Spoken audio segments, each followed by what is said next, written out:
Magandang araw po sa inyong lahat. Welcome po ulit sa aking YouTube channel.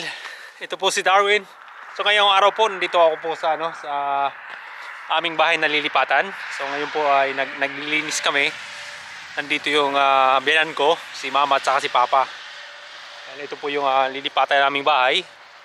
So itong bahay po na ito ay company house. So siyempre po hindi na kami magbabayad.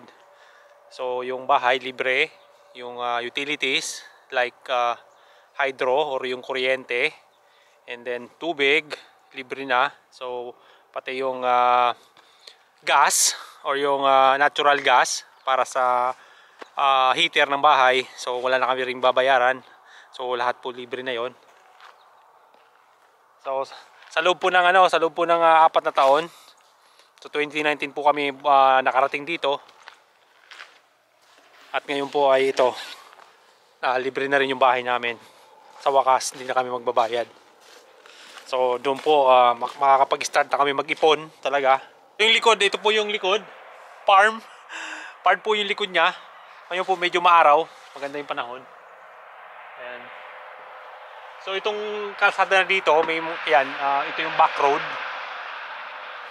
So, nakita nyo may sasakyan na dumadaan dyan. So itong farm na to, sa ano rin namin to sa company rin namin tong farm na to. Ayan. Ito yung namin, lilipat ang bahay. So pasok tayo sa bahay. So ngayon under renovation siya, marami siyang ginagawa na na repair. So itong bahay na to hindi naman bago. Luma na rin yung bahay niya. So ito rin yung niya, swimming pool. So may swimming pool. So itong swimming pool, yung dati nakatira dito, binili ko na lang to. So binili ko siya ng kasi luma na rin, binili ko siya ng halagang 400. So 500, nakatawad tayo ng 100. Ayan. Ito yung likod ng bahay. Dami pang gagawin dito, maglilinis. So yung likod niya, ito na yung likod niya, ayan. So yung likod, farm na ito yung likod. Ito yung deck. Maganda rito pag summer, pero pag winter, hindi mo rin naman magagamit to. Kasi nga, puro snow. So marumi yung pool, yan. Natanggal yung niya, natanggal yung lining, pero ayusin na lang natin yan sa spring.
So tapos na kami guys maglinis dito sa bahay.